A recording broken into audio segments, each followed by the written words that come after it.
എല്ലാവർക്കും നമസ്കാരം. അപ്പോൾ ഇന്നൊരു തേങ്ങ ചമ്മന്തിയാണ്.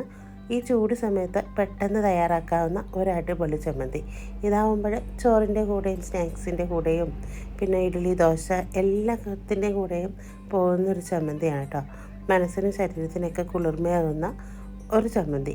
അപ്പോൾ അതിന് വേണ്ടിയിട്ട് ഒരു മിക്സിയുടെ ബൗളിലേക്ക് 1 കപ്പ് നാളികേരം ചിരകിയത് ഇട്ട് കൊടുക്കാം.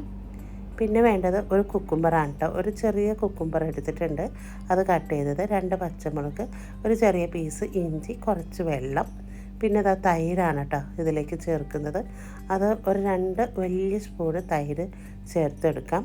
പിന്നെ ആവശ്യത്തിനുള്ള ഉപ്പ്. എന്നിട്ട് നമുക്കിതൊന്ന് ഫൈനായിട്ടൊന്ന് അടിച്ചെടുത്തിട്ട് വരാം. ഇനിയിപ്പോൾ ഇതുപോലെ ഒരു ബൗളിലേക്ക് ഒഴിച്ചെടുക്കാം.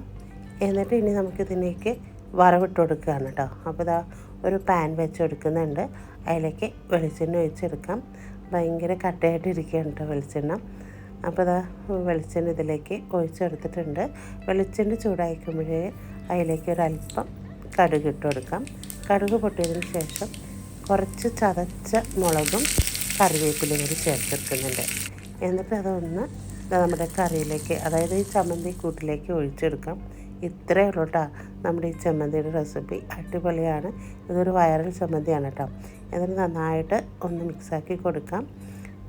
ഈ ചൂട് സമയത്ത് ഒരുപാട് നേരം അടുക്കളയിൽ നിന്ന് കഷ്ടപ്പെടേണ്ട ആവശ്യമൊന്നുമില്ല കേട്ടോ. ഇതുപോലൊരു ചമ്മന്തി ഉണ്ടെങ്കിൽ നമുക്ക് ചോറിൻ്റെ കൂടെ കഴിക്കാനൊക്കെ സൂപ്പറാണ്. പിന്നെന്താ, ദേഹമൊക്കെ ഒന്ന് തണുക്കാനൊക്കെ ആയിട്ട് അടിപൊളിയൊരു ചമ്മന്തി. അപ്പോൾ ഇതാ എല്ലാവരും ഒന്ന് ട്രൈ ചെയ്ത് നോക്ക്. അപ്പോൾ ഷെയർ ചെയ്ത് സബ്സ്ക്രൈബ് ചെയ്ത് ലൈക്ക് ചെയ്ത് ഒന്ന് സപ്പോർട്ട് ചെയ്യണേ. എന്നാൽ ശരി, പോയിട്ട് വരാം.